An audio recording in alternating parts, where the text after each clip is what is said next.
Welcome, Alex, again to Metaladium Pages. It is a really pleasure to talk with you again for this. And that this new album more insane and more things related to the metal world in general. So we started by asking, so how are you doing today? And how was the band during the last 2 years? Because your previous album was released 2 years ago. I'm doing great. We're on tour right now. We've been on tour for the last month.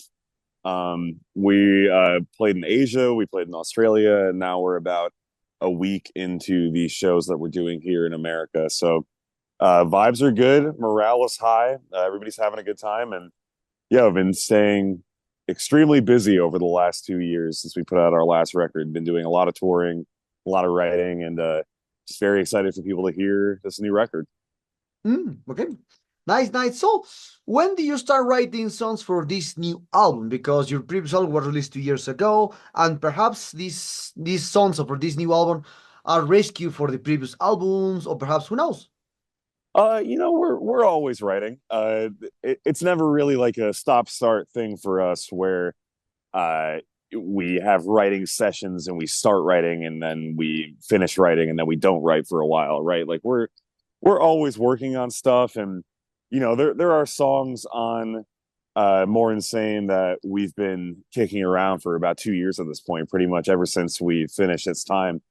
Brandish the Blade has been around for a long time. Bounty Hunter's been around for a long time.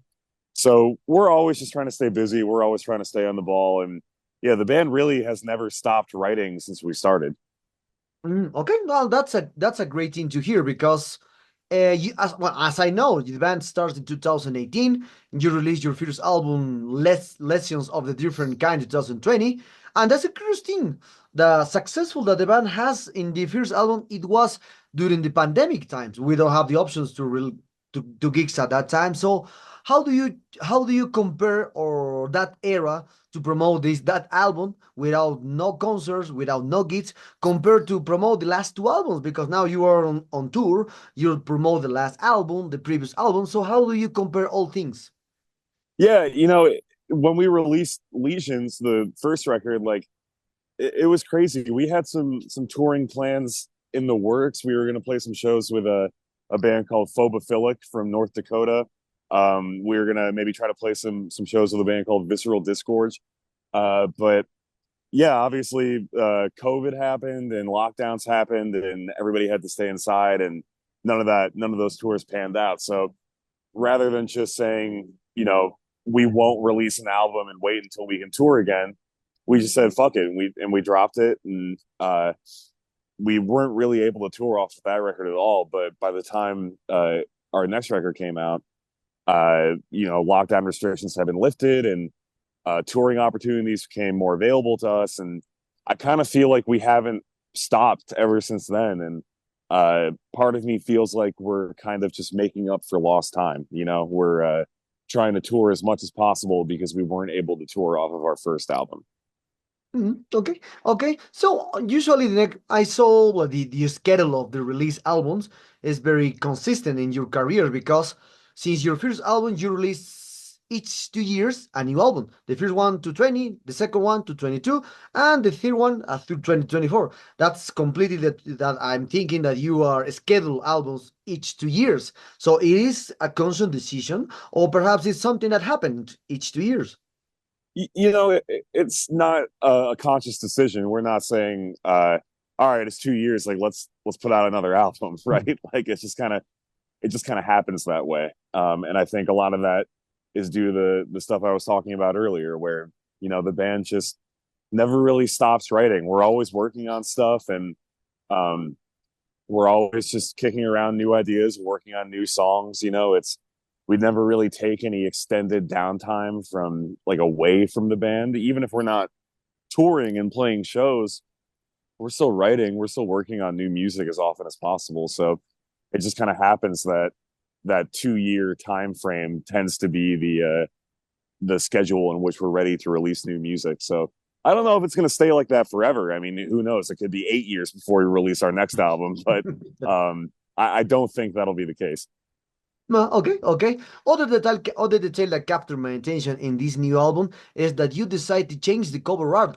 Also I know that it is the same grave designer. In this case, this Matt Browning. It is the same cover artist, but you decide to put white on this cover, and for me, it's more visceral than the previous two ones. Because the already the two one the two of the first two are more detailed with more inks, but this new one has more. I remember when I saw for the first time this cover art, I remember very well the 90s with a lot of death metal bands appear with that kind of cover art. So what did you decide to change the cover art and more insane? And also, the name also of this album is short compared to the two previous ones. Yeah, with the art, obviously we wanted Matt to do it again. Our drummer Matt Browning, he does all of our album art, and we just love his style, and we really trust him to be able to make something sick for us every time. And this was no exception. We had a general concept in mind of what we wanted to do. We wanted to kind of have this big cracked skull on the cover with a giant sprawling cemetery within it. But we didn't really know how we wanted to execute that. We didn't know if we wanted it to be a similarly kind of landscape type painting like the last two records have been. But then Matt started sketching it, and it just seemed like it would lend itself very well to having just a big, stark white background. And I think all of us fell in love with that concept very fast. And I mean, personally, I love it just because I think it's really striking. It's very unique in terms of death metal album covers. You generally don't see a lot of white album covers in death metal. And I just imagine somebody, at a record store flipping through a stack of records, and it's a lot of green, a lot of black, a lot of dark purples and stuff. And then they get to this one album that's just this big, stark white cover. And I feel like that would really kind of leap out at you. So the immediacy and the intensity of it is something that I think all of us wanted to capture. And I think having the white background really helped us do that. Okay, okay, okay. So now talking about the lyrics, you usually talk about zombies and death, horror, this kind of stuff. Murder. Well, that is usually a topic from the death metal, especially. So, but in with this case, as you can see, a lot of death metals write lyrics about this topic. So, and also I saw that many bands try to relate movies from the 80s and 70s, putting the intros in each song or at the beginning of the album. So, in this case, do you think that is something wrong with us because we usually lean down to the horror movies? Yeah, I mean, there's definitely something wrong with us, man. I mean, for sure. Like, I don't think I would be playing death metal and touring all the time if all of my wires were connected right, But um, I think death metal is just it's a violent and exciting and intense style of music, and I think that music lends itself very naturally to kind of gory and violent and macabre subject matter, and those things tend to just go hand in hand. And with Undeath, like, we draw a lot of inspiration from that stuff, and we try to pay tribute and pay service to our death metal forefathers by just continuing to tap that same well of inspiration. Okay, okay. Interesting point to know. So other things about this topic. So I saw that you are like a new band in this world because you created the band in 2018. 8 years passed since your first album. Well, 8 years passed since your first demo, right? Anyway, so now you have three albums. You are with Prosthetic Records. Now a great label behind you. So what you motivates you to create a bet on a new releases when we have 100 of releases every weekend? As you can see, it's very difficult to catch up every weekend. It's 50, 60, 1,000. Well, 1,000, I think. I overreacted Yeah. about that. So no, 100 releases per weekend. So how do you see this topic of 100 releases per weekend, and how special for you is that in this world too saturated with a lot of that metal bands releasing at the same time with you? Yeah, I really try not to think about that stuff too much, to be honest with you. Like, I know that there's hundreds and hundreds and hundreds of great bands out there, and they're all releasing new music at the same time, like you said. But if that's the kind of thing that's gonna stop me from releasing my own music, then I probably shouldn't be trying to release music at all. You know, like it's not a it's not an active competition with other bands. You know, you're not trying to steal other bands' thunder or like win their fans over or stuff. You're trying to do your own thing and release your own music. And if anybody out there likes it and becomes a fan of your band as a result of hearing you amidst all the other bands out there, then that's a great thing. And we're just excited to be part of a larger community of death metal, and I hope that we can just keep doing this for a long time. Okay, okay. Other details about this topic is how do you see the situation now, talking about the post-pandemic era? As you can see, more things rise up. The flight tickets, everything, and now less people now is buying CDs, buying vinyls, or that kind of stuff. So, how was your experience after the pandemic with the band? And also, I saw that you have a lot of gigs in the future. Yeah, I think that immediately after the pandemic, there was this big explosion of excitement about live music, and I think that people were kind of coming out of lockdown and wanting to get out in the world and be a part of like society again and go to shows and just kind of feel normal all over again. And we definitely experienced that when we were first touring coming off of the pandemic. I mean, those shows were crazy and there were more people than ever at shows, and people were just buying merch and vinyl and CDs like their lives depended on it. And now I kind of feel like things are slowing back down a little bit. I think that all the stuff that you were just saying is true. You know, inflation is higher than ever. There's a pretty serious cost of living crisis in America right now. Most people that I know are broke.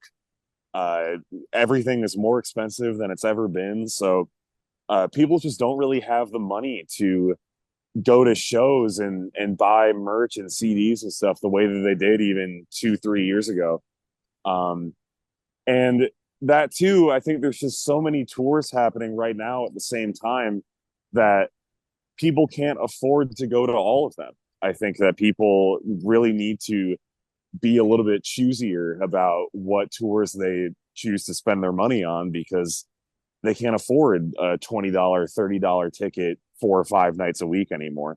Yeah. Um, so it's interesting how things have kind of leveled out a little bit, but I mean that's just life. Like things are always going to ebb and flow like that, and I think the important thing is just to remain consistent through all of it. Okay, okay. Now talking about the promotion of this new album, what kind of plans do you have for this new album? So you are already in a tour, preparing, perhaps you will embark more tours, or perhaps you will embark for the first time because we a lot of people are expecting you came here to Latin America. I know. Oh yeah, I mean I would love to come to Latin America, man. That would be amazing. I That's something that we've been trying to do for a very long time. Mhm. Um, I would be extremely excited about being able to do that. Sorry, I got something in my nose. I'm gonna sneeze. Excuse me. Um, yeah, we would love to come to Latin America. Uh, as far as promotion, yeah, I mean we're in the midst of a pretty huge tour right now. I mean, like I was saying earlier, we've already been on the road for over a month at this point, and we've still got about a month to go. So this is a long stretch for us, and then after this, I would imagine that we're going to be doing a lot more touring in 2025. I'm sure we'll get over to Europe at some point. I'm sure we'll do more shows in the UK, and hopefully Latin America is in the mix there somewhere too. Okay, okay. Now talking about other kind of topics as usual in all interviews. So there is now huge inspiration for huge inspiration, especially talking about the cover arts created by AI. As you can see, there is a lot of stuff going on for the especially for the fans because the fans are very angry because the bands like Catatonia, like other bands are you right now are using AI for the cover arts is no big deal for them, but the fans are reacted very angry. Why this band? You know the case from Pestilence. The band Yeah. needs to change the cover art because the fans are not happy with the AI cover. So, what's your point of view about this topic of AI now entering to the area of music, art, and more things? I think the AI cover art is it's horrible. I think it's just awful. And I think it's truly despicable when people do it.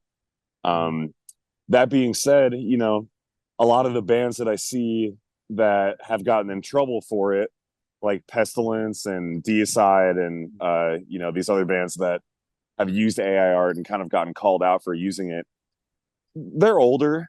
Those guys are a little bit older, and I'm sure they're not quite as tapped into the discourse surrounding exactly why using AI cover art might be a controversial issue. So I can forgive them for that for sure. But for younger bands who don't really know, or younger bands who should know better, I don't think there's any excuse. I think that uh, art made by a real human being, even if it's not that good, is going to be better than AI generated cover art 100% of the time. And it's something that I feel very strongly about. And I think that it is indicative, unfortunately, of a larger trend in society where AI is just going to start. So much of our lives are just going to be inundated with like AI generated garbage all the time. How far away are we from AI generated death metal bands coming out? Like that shit is scary. So yeah, I think all of that just sucks. Okay, okay. Switching gears. On the other hand, I imagine you must also mention sometimes that your sound is reminiscent of certain bands that may have been inspired you. But you ever been told that you sound like a certain band when you really don't? Yeah, I mean, definitely. We when we started coming up and first got started back in like 2019, people always would lump us in with like this caveman death metal kind of style. And they would say that, oh yeah, Undeath is playing very simple, very rudimentary caveman, like hardcore death metal. And I've just never really thought that was the case. I think that we get that comparison because a lot of our peers play that kind of music. But to me, Undeath has always just been a straight up fast death metal band. And we draw influences from, stuff that's pretty obvious if you listen to our music, like Cannibal Corpse. But I always kind of felt like and still feel like we are just doing our own thing. Mm. Okay, okay. So talking about one of the last details, or one of the last questions for this interview, as you can see now there is a lot of talking about the technical death metal, dissonant death metal, progressive death metal. I don't know, a lot of labels into the death metal. So, but as you know, you are death metal you are the death metal musician. As you well know that when you try to play songs from Morbid Angel from the 80s or Death in the 80s or in the 90s, usually this is that has bring us a lot of technique for that music. It's impossible to play brutal death metal or death metal without a lot of technical there. So what is your point now about what is your point of view about this topic that now the people are separated the technical stuff when usually death metal always bring the technicality since the 80s? Yeah, I think that the technical aspect of death metal is something that you definitely can't overlook. And I think even the most kind of rudimentary and or quote unquote rudimentary or even the most like basic death metal out there, it still requires a decent amount of skill and technique and ability and practice to be able to accomplish convincingly. Um, with death metal specifically, though, I've always been the kind of person that the technicality or like the technical aspect of it has never really been the most important thing to me. Obviously, I'm impressed by bands who are able to play brutal and fast and do all that stuff well, but I'm like a vibes kind of person overall. I just like I like when a song makes me feel good, and I like when a song excites me and gets under my skin and makes me want to listen to it over and over again. And that can be the most technical song in the world, or that can be the most basic song in the world. So it's kind of a best of both worlds situation. But yeah, death metal is hard music to play, and the people who play it generally are pretty good musicians. Okay, okay. Well, Alex, we came to the sad moment of this interview. I hope you enjoy this one like me. This new album, More Insane, is a tremendous album. Congratulations on this album. We did on the review. We put a high score for this new album. It's a great one. Thank you. So perhaps do you want to, maybe you have something to add to your Latin fans and Metallican followers. Yeah, I just want to thank all you guys so much for the support. It really means a lot. I hope you enjoy the new album, More Insane. Comes out on October 4th. That's this Friday. It's probably going to be out by the time this is out. And yeah, hopefully Undeath is able to make it to Latin America soon. I know all of us would be extremely excited about that. So, here's hoping it's in the near future. And yeah, just thanks so much for listening.